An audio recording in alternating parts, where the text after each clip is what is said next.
On March 14, 2024, North Korea unveiled the M2024 main battle tank, an update from the earlier M2020 model, during combined exercises between tank and mechanized units of the North Korean Army.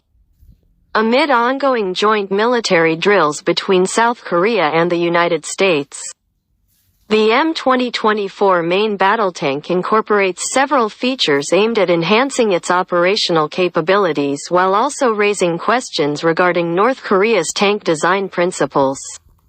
Currently, the new North Korean main has no official name, therefore leaving no choice but to use a generic name.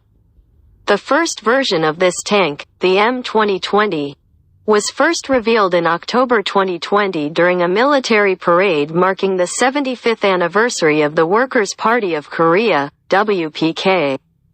As reported by Army Recognition on August 10, 2023, it appears that an accelerated production of the new North Korean main battle tank has recently been observed. The Kusong tank plant in North Korea has undergone significant renovations, doubling its size with a new manufacturing hall and additional production structures between October 2022 and June 2023. A fact that may also explain why the M2020 seems to be an exhibition model compared with the M2024, which is better thought out in terms of possible deployment in combat. Starting with the slightly redesigned turret, which seems very similar to the American M1A2 Abrams, the M2024 is equipped with 21 explosive reactive armor (ERA) blocks at the front, intended to counteract the effects of incoming projectiles. Alongside these, there are 6 smoke grenade launchers designed to create a smoke screen, potentially obscuring the tank from enemy view. Additionally, there is a noticeable hole on the left side of the gun, speculated to be for an observation or vision device, as the alternative function as a casing evacuator seems unlikely due to the potential hazard of ejecting casings in front of the tank.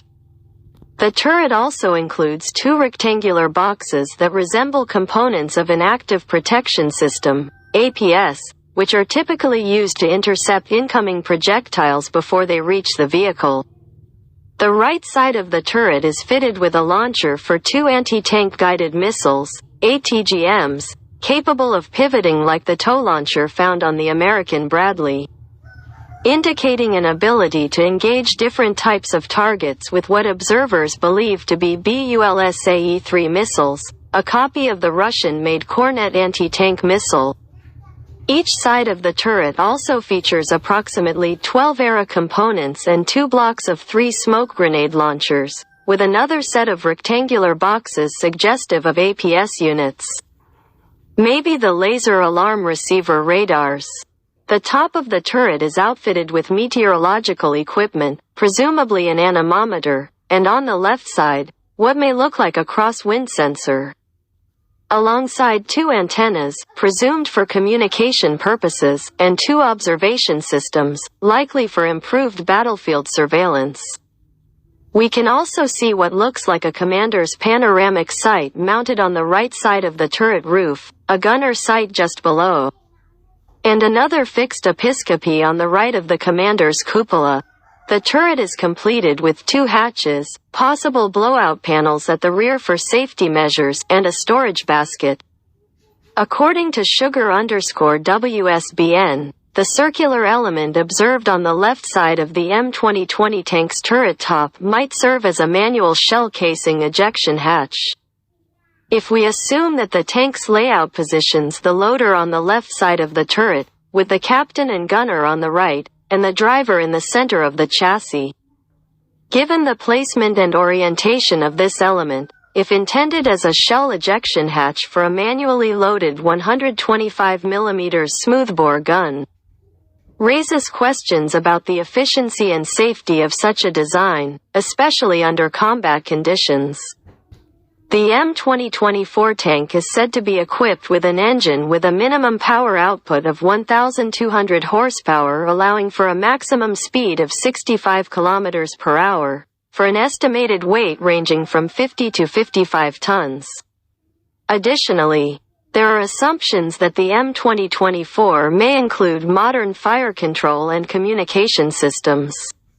According to available information, it seems that the turret could be made of welded construction and is also fitted with composite-spaced armor. According to our first analysis, the main armament is very similar to a Soviet-made 125 mm and could be a derivative of the Soviet 2A46 smoothbore gun able to fire armor-piercing fin-stabilized discarding sabot, APFSDS. High-explosive anti-tank, heat, and high-explosive fragmentation, HEF, projectiles. As the Russian tank, it can be coupled to an automatic loading system. Visually, the main gun is equipped with a fume extractor and an aiming or sighting system consisting of 3 components, including a laser rangefinder on the upper part of the gun. Like the M2020 tank, the second armament of the M2024 tank includes one 7.62 mm coaxial machine gun mounted to the left of the main armament. A manually or remotely operated weapon station is mounted at the front of the hatch located on the left side of the turret roof, which is armed with a 30 mm automatic grenade launcher. Each side of the hull, visually similar to the Russian T-14 Armata tank, now features 10 aeroblocks, and 2 steps for the crew at either end of the row of aeroblocks. The front of the hull includes 2 periscopes under the gun, enhancing the driver's field of vision. At the rear of the hull, there are 2 large grills for evacuating engine heat. And on the left side of the hull, there is a modification for the vehicle's exhaust system, which required a cutout in the hull's wire cage armor. It could be that the protrusions seen on the front of the tank's hull are simply rivets, with all the potential risks that implies. The suspension system, which seems to be based on Soviet-designed tanks, on each side still consists of 7 road wheels with the drive sprocket at the rear and the idler at the front. The upper part of the suspension is covered by armor plates while the lower part is protected by polymer or rubber skirts that cover most of the road wheels. The M2024 protection also includes wire cage armor on the rear of the turret and the sides, similar to some of the latest Russian tanks, providing added protection, particularly against anti-tank infantry weapons. However, the rear of the hull, notably around the engine area, does not feature this type of armor, which may indicate a potential vulnerability.